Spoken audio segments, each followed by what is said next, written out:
नमस्कार, India news Madhya Pradesh Chhattisgarh देख रहे हैं आप। मैं आपके साथ अर्पिता सिंह। बात कर लेते हैं कुछ अहम खबरों की। मुख्यमंत्री डॉक्टर मोहन यादव ने आदि स्वतंत्रता सेनानी श्रद्धेय वासुदेव बलवंत फड़के जी की पुण्यतिथि पर श्रद्धांजलि अर्पित की। सीएम ने अपने ट्वीट में लिखा कि आदि स्वतंत्रता सेनानी श्रद्धेय वासुदेव बलवंत फड़के जी की पुण्यतिथि पर विनम्र श्रद्धांजलि अर्पित करता हूं। उन्होंने मातृभूमि को स्वतंत्र कराने के लिए कोली भील तथा धांगड़ समुदाय को एकत्र किया और संगठन रामोशी स्थापित की। उन्होंने पुणे नगर और अपने नियंत्रण में लेकर स्वतंत्रता की जागृति को सेहद्र प्रदान किया था। तो ये ट्वीट जो है डॉक्टर मोहन यादव ने इसको लेकर किया है। आपको बता दें, उन्होंने आदि स्वतंत्रता सेनानी श्रद्धेय बलवंत फड़के जी की पुण्यतिथि पर उन्हें विनम्र श्रद्धांजलि अर्पित की है। उन्होंने लिखा कि मैं उन्हें श्रद्धांजलि अर्पित करता हूं। उन्होंने मातृभूमि को स्वतंत्र कराने के लिए कोली और भील तथा धांगड़ समुदाय को एकत्र किया और संगठन रामोशी स्थापित की। वहीं मुख्यमंत्री डॉक्टर मोहन यादव ने बिहार के पूर्व मुख्यमंत्री कर्पूरी ठाकुर जी की पुण्यतिथि पर विनम्र श्रद्धांजलि अर्पित की।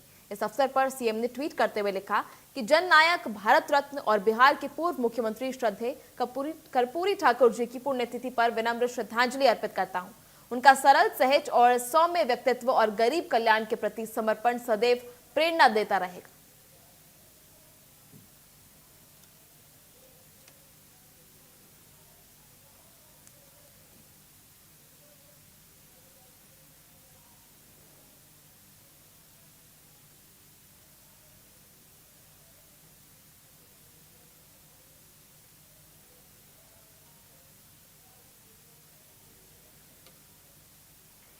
वहीं मुख्यमंत्री डॉक्टर मोहन यादव ने ट्वीट करते हुए कहा कि ऐसे तमाम मुद्दे जो हैं, जो मध्य प्रदेश का सड़क नेटवर्क है, विकास की कई नई इबारत लिख रहा है।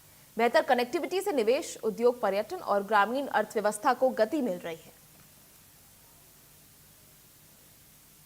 मध्य प्रदेश में सड़कों और उनके नेटवर्क विकास को लेकर मुख्यमंत्री ने ये ट्वीट की और जानकारी दी। उन्होंने कहा कि बेहतर कनेक्टिविटी से निवेश को मजबूती मिल रही है।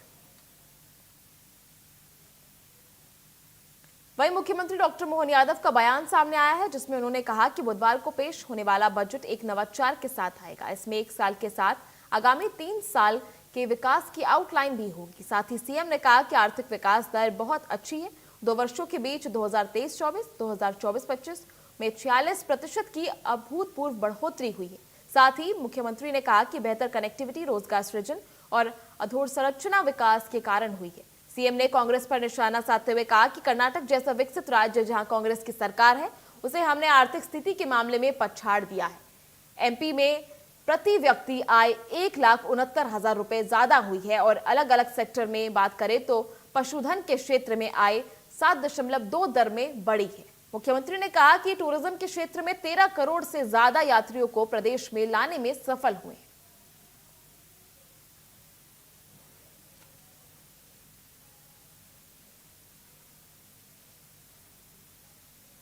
मध्य प्रदेश खास करके वित्तीय ताकत और विकासशील संकेत के आधार पर कल मध्य प्रदेश सरकार का एक बार फिर बजट आने वाला है और अभी तक की प्रोग्रेस मुझे ऐसा आप सबको बताते हुए प्रसन्नता है कि मध्य प्रदेश की आर्थिक विकास दर, संरचनात्मक सुदृढ़ता, समावेशन और वित्तीय अनुशासन के बलबूते पर बहुत अच्छी स्थिति में आज तक की सबसे तेज गति से आगे बढ़ने वाली ये सिद्ध हुई है, जिसके केवल 2 वर्ष के बीच 2023-24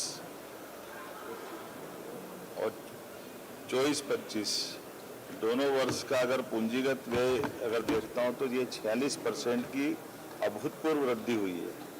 और खासकर ये सरकार के अधोसंरचना पर निवेश के फोकस को भी बताता है और इस नाते से कि ये जो हमारा 25-26 में लगभग 82,513 करोड़ की होने की संभावना है। पूंजीगत व्यय में तेजी का सीधा संबंध नए उद्योग, बेहतर कनेक्टिविटी और रोजगार के अवसरों से होता है।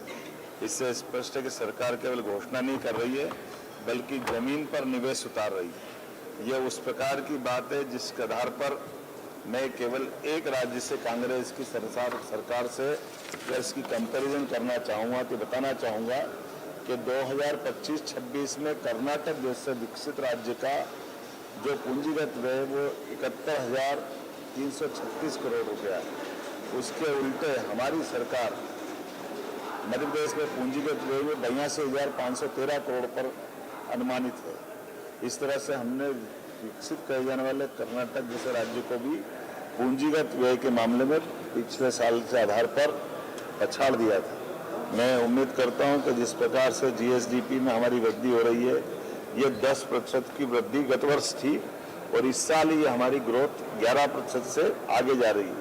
इस प्रकार 2 वर्षों तक 2 अंकों में जीएसडीपी का वृद्धि प्रतिशत विगत 2 वर्षों में हमें लगभग 22.56% की वृद्धि हुई है। यह अर्थव्यवस्था के आकार में मजबूत आधार को बताता है, मजबूत प्रगति को बताता है। लगभग 13 करोड़ 18 हजार से ऊपर यात्रियों को लाने में सफल हुए हैं। इसमें विदेशी यात्रियों की संख्या भी भारी वृद्धि है और अपने प्रदेश और प्रदेश के बाहर के भी राज्यों के बड़ी संख्या में हमारे पर्यटक अपने यहाँ आए।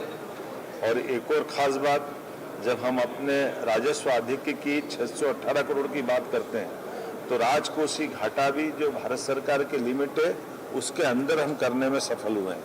मुझे इस बात की प्रसन्नता है कि राजकोषीय व्यय जो खास करके जीएसडीपी का 4.66% है, राजस्व प्राप्ति 17.16% है, कर राजस्व में वृद्धि 13.57% है और ऋण के लिए भी जीएसडीपी का 31.3 अर्थात हमने राजकोषीय संयम के साथ विकासात्मक व्यय के लिए लगातार कदम बढ़ाए।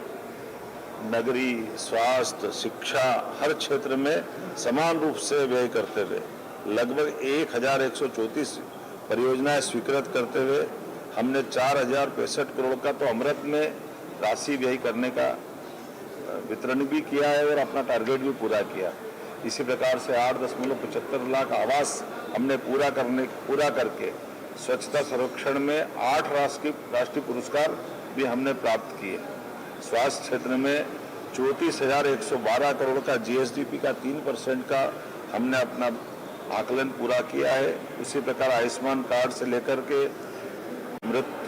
मातृ मृत्यु दर इसमें भी हमने कंट्रोल किया है और ये एक तरह से हमारी पिछले समय से इसमें काफी अच्छी प्रगति हुई।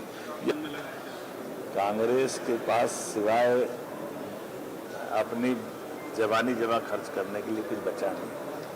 मेरी कांग्रेस की वो नेता प्रतिपक्ष सहित उनकी अपनी भूमिका के प्रति मेरी सद्भावना भी है।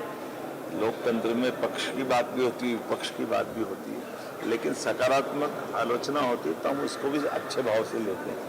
लेकिन नकारात्मक होगी तो उनकी जनता में भी किरकिरी होगी और ये कुल मिलाकर के जनता के सामने दूध का दूध पानी का पानी हो रहा है।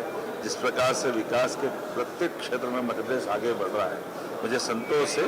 हमारी सरकार सकारात्मक रूप से ये जो मैंने आंकड़े बताए ये अपने आप में उल्लेख इस बात का कि हमारा आर्थिक सर्वेक्षण हमारी वित्तीय ताकत को बढ़ाने वाला, विकास के संकेतों को समझाते हुए तेज गति से आगे बढ़ते हुए संतुलित, समावेशी और संरक्षित विकास का उभरता परिदृश्य का एक। तो चलिए अभी के इस बुलेटिन में फिलहाल इतना ही। आप देखते रहिए इंडिया न्यूज मध्य प्रदेश छत्तीसगढ़।